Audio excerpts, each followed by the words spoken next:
It might not be good news, but it is something quite unusual. A woman in the Northern Territory came across a snake eating her bra and shirt for breakfast. Yep, it's going to be one of those videos. Hey everyone, welcome to the channel. Today I'm going to be reacting to some ridiculous giant snake TikToks. I'm probably going to get the urge to scream watching these, but I'm going to bury that deep down inside until it becomes an ulcer or something, and instead I'm going to make this video incredibly educational if I can. Let's dive in. It might not be good news, but it is something quite unusual. A woman in the Northern Territory came across a snake eating her bra and shirt for breakfast. Moira Lanzarin woke up to find the 2-metre olive python feeding on her clothes, so she decided to give it some privacy before it eventually regurgitated its breakfast and slithered off to find something with a bit more taste. That was weird because I've seen lots of clips of olive pythons that have eaten something and then not regurgitated. But that one actually regurgitated straight away, which is, I mean, it's useful for the woman if she wants to salvage the clothes. I'm not sure about that really. But overall, olive pythons are pretty cool because they swallow really huge things in proportion to their size. I'm fairly sure I saw a video of one swallowing a small crocodile.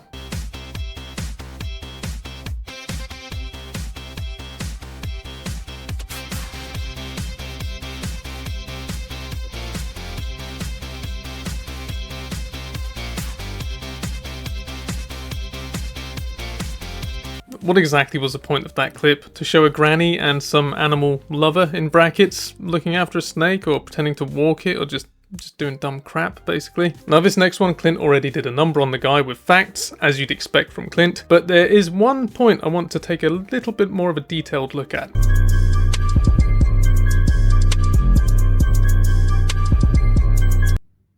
Yeah, I think it's time we finally make a video on the final boss of all snakes. Meet the green anaconda. For the Amazon ecosystem, this is basically the Grim Reaper covered in scales. First off, they get up to 30 feet long and 550 pounds apiece. Heaviest snake on planet Earth. And they're ambush hunters. 550 pounds and they have to use surprise attacks.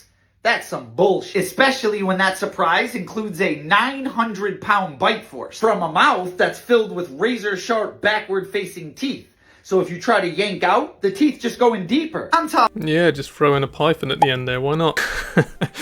So yeah, Clint did a number on this guy and just basically went through all the details in the full clip which were wrong, which was many details. It's just terrible basically. But there's one thing in there which I could forgive people for believing, and I could forgive people for kind of perpetuating the myth, and that is the idea that anacondas have a 900 psi bite force, because, you know, we've got to think about how us humans think and how these rumours spread, right?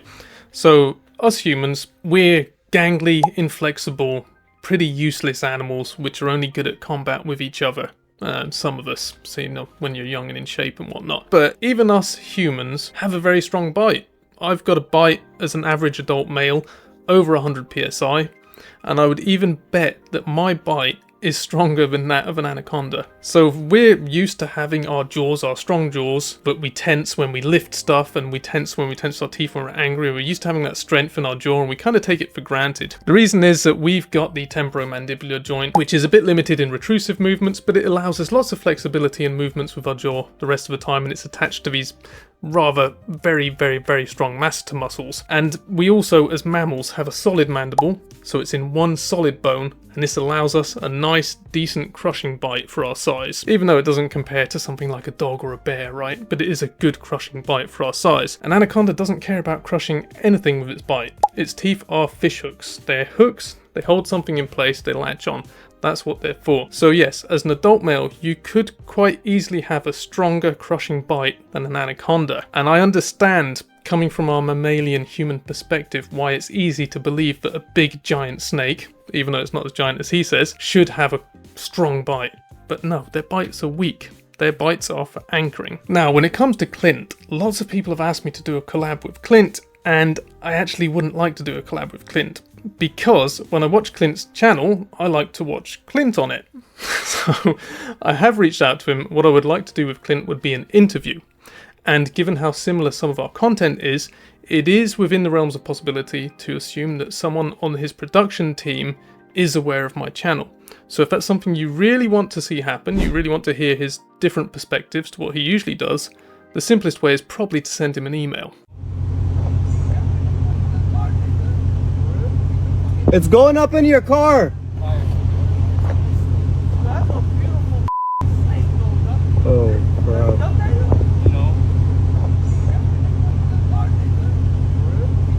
It's going up in your car. Going up in your car. It's going in my car? Yeah. Yeah. Wait, stop. That's what pythons do. Get to the nearest point of cover when they feel exposed and hide in it. So I guess, you know, a car looks kind of good. And that was in Homestead, southern Florida. I mean, there's pythons even out and about during the day there now. That's quite surprising.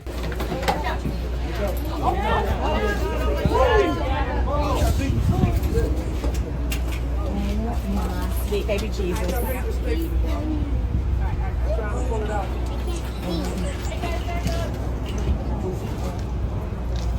Hey Jerry, can you come over here please?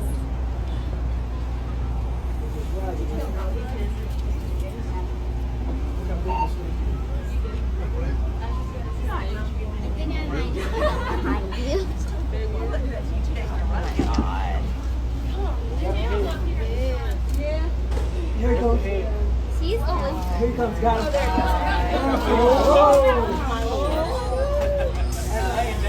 Yeah. We're just gonna get him in there, man. I'm not scared. He's actually really cool. Oh, beautiful. Holy mackerel. Somebody gonna send us their pictures, right? You like it? That was in North Carolina. To reassure you, if you live there, they don't think that's a wild one or an invasive one. They think it was a pet. You could see it was in wonderful condition. This is probably also a sign that you shouldn't mess with female police officers in North Carolina because they can take down a python quite easily. But anyway, overall, it was pretty cool to see another example of a python going into a car. This might be a bigger phenomenon than I had imagined at first.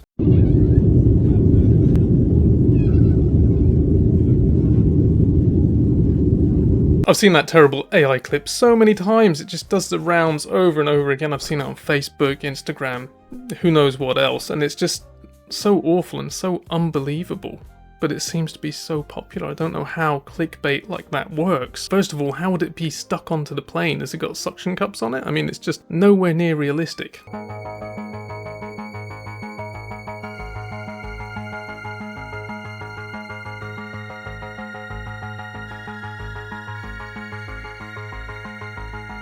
Well, I'm glad that clip came about because it's a good example of why you shouldn't try and kiss a wild python or any large snake, basically. And it also illustrates my point further that the teeth of large constrictors are anchor points and they're good at hooking into stuff, and unfortunately they hooked into his face that time.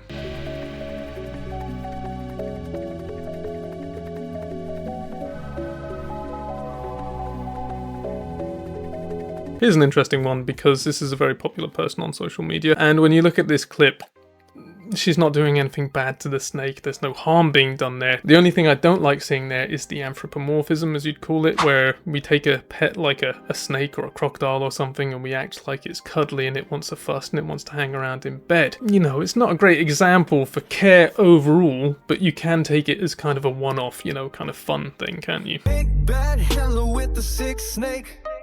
Flexing infections for the click's sake. Real tough guy, scales peeling off. That's the new trip, right? Ride a rock boss. Camera out, eagle out, yeah, you're the star. Got a suffering snake and There you saw a clip with the same person, and I believe it was titled something like, "This is how you do it, wannabes." You know, so there's kind of a weird vibe straight away. Personally, this is a clip that is kind of going towards more unhealthy territory, in my opinion. The snake's in blue, it's clearly getting ready to shed. It's a lovely black-headed python, and I don't like handling them unless I have to do like cleaning and stuff like that when they are in shed. And also, I've got to say, my thesis was identifying animals from rainforest in photos and from footage, so I'm quite good, if I may say so myself, at picking up stuff on film. And what I pick up here is some of the parts of the snake's belly look like it has scale rot. Now, if you feature an animal in a video that has scale rot, you need to explain why. Sadly, this kind of content, as long as there's lots and lots of men in the comments commenting with love heart emojis and you're amazing and all this stuff, and no one asking questions, this kind of content just keeps on going.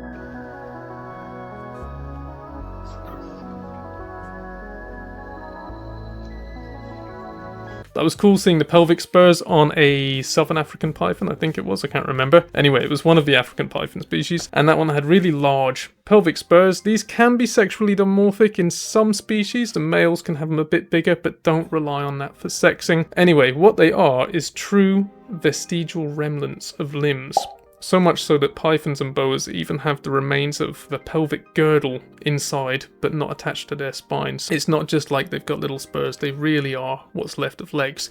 And this shouldn't be confused with atavism. Atavism is when an ancestral trait gets thrown up again when dormant genes reactivate. That's something different. By the way, if you're enjoying this video, please don't forget to like and subscribe. That stuff really helps the channel. Thank you. 100-foot-long snake. They flew over it once, went, "What is that?" and flew over it 2 more times to verify it, and got so low to the ground that they said the snake struck at the airplane, and all 3 people had the exact same story of this giant snake in Central Africa. Yeah, here's the picture. They took a photo of it? They did. Yeah, they did. That's the real photo over on the left there. What did they think it was? They thought it was a giant snake, a 50-foot long... So that's the photo right there? I believe so. But the story's fascinating of these kernels. But they don't know like what kind of snake. They don't know if it was an anaconda or a python. Or... It would be an undescribed species because the only snake there, the African rock python, doesn't get that big. It says it measured approximately 50 feet in length, saw brown-green with a white belly, has a triangle-shaped jaw and a head 3 by 2 feet. Oh my God, a 3-foot head.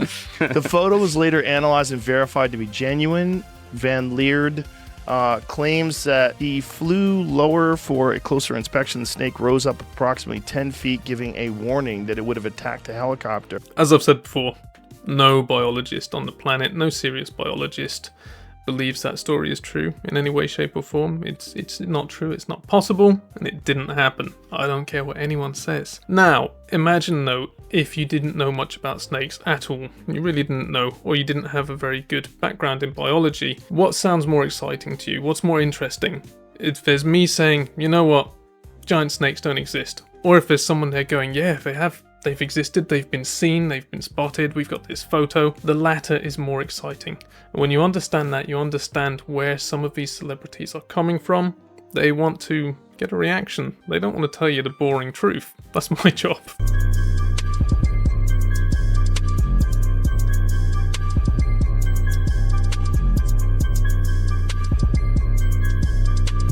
Shows the impressive hardware they have, but that's still a weird and pretty abusive thing to do in my opinion. Hey guys, I'm in the Florida Everglades and I got a handful of Burmese pythons. I've been busy out here. I also got a handful of hatchling Burmese pythons. They are moving this time of year. Check out this long female. She's coming off a nest of eggs. She's no 20-footer, but she's about halfway there. Yoink. You're coming with me, big girl. We're still looking for that 20-footer. She's out here somewhere. Check out these 2 studs I'm just holding around my neck. I also caught a coyote. Isn't this the cutest thing you've ever seen? And I went to go visit my 3-legged swamp puppy.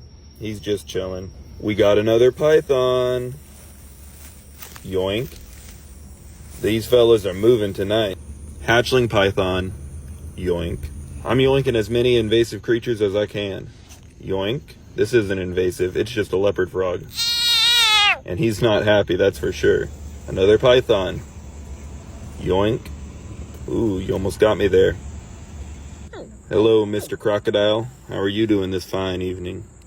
There you saw Fishing Garrett yoinking as many Burmese pythons as he could in one night, and what is fascinating about that is that he's catching them at all sizes, all ages, and all stages of a reproductive cycle. It goes south, you got my back.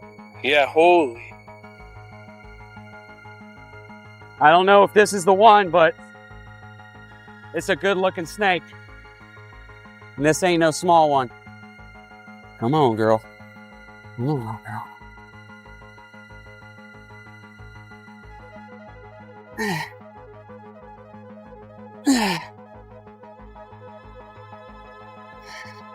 I got it.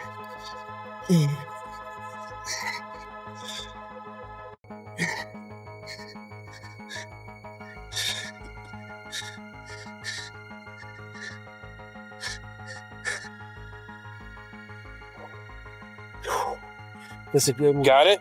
Yes, sir. Holy sh! I I've got to say, I always wonder if so much wrestling and drama is necessary. Catching an animal, you should probably catch it with as little fuss as possible. That's just me though. Whatever the case, we're clearly seeing that the python population in Florida is doing well. Even as recently as a year or so ago, I was wondering to myself, what would happen with the population? Would these efforts, which are constantly happening, somehow stop the invasive pythons? And from what I see so far, the answer is definitely no. I don't know what the solution is or how it's going to pan out. A lot of people in Florida firmly believe that the frost line is their protection from the snakes going further north, so much so that people get angry with me when I say that eventually some of these invasives will be able to go further north. And the thing is with the frost line, it's an imaginary, made-up barrier that changes every year. Current climate projections show that the frost line will move much, much further north within the next 50 to 100 years. But if you don't believe those projections, fine, you're all good. If you do believe them, then Florida will have a more widespread problem eventually. In 1959, this photo was taken in the Congo. Now this sighting is a little different than others because Remy Van Leerd, who took this photo, was a colonel in the British Air Force, and so it has a little bit more backing behind it, basically. Basically, they were flying through the Congo and they came across a snake and circled back to take some pictures of it, and you got to hear his own words. For 25 years, so I have a very good experience of measuring things.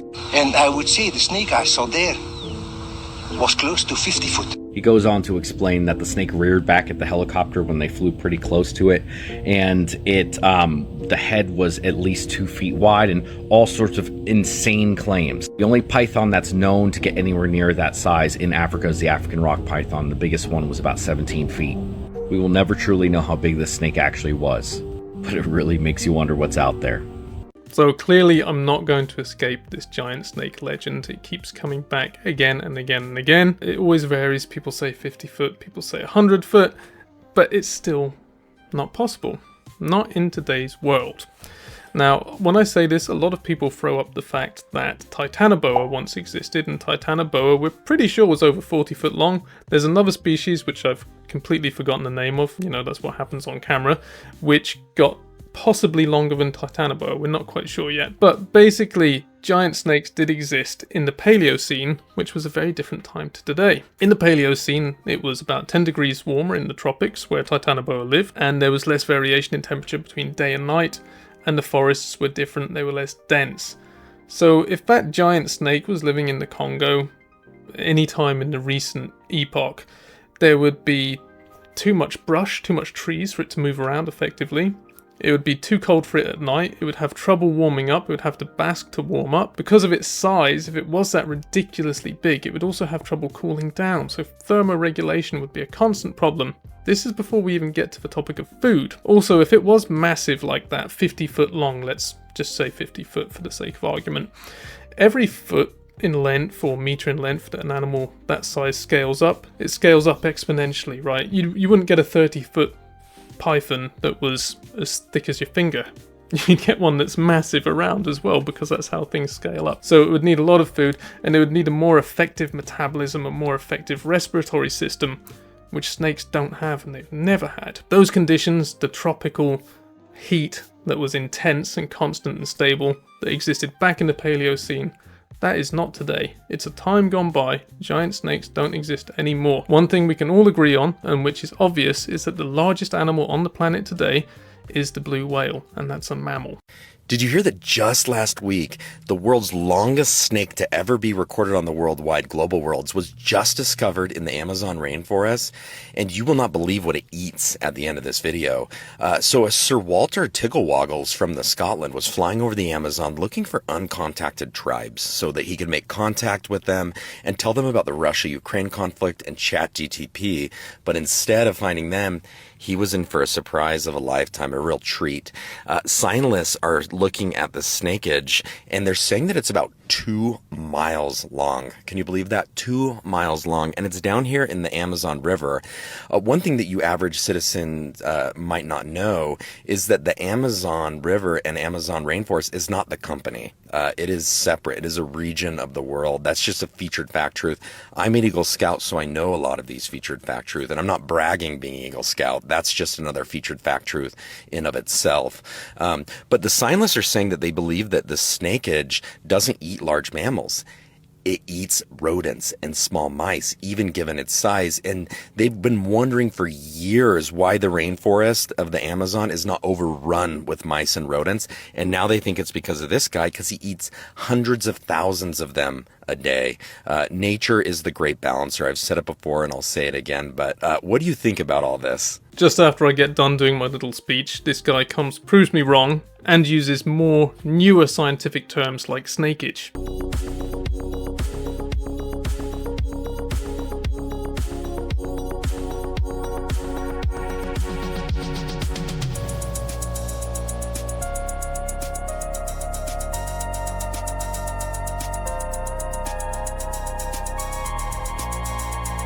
I'm pretty sure, I really hope I've got this right, but I'm pretty sure they relocated that snake and let it go unharmed. If so, I think that's kind of a cool example of the fascination and the excitement that giant snakes conjure up in people. It probably explains half of these videos and possibly my own fascination as well. This snake is huge. Holy shit.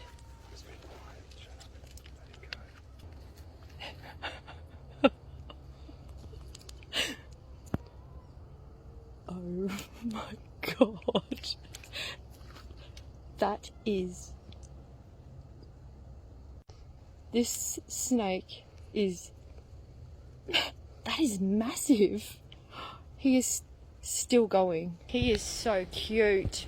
Just thought I'd put that one in there to show what a beautiful, calm animal that was, and to keep the Aussies happy, because I know the Aussies will want everyone to remember that they also have giant snakes. Anyway, that's going to do it for today. I hope you enjoyed this. I'll be back next week with something new. Thank you very much.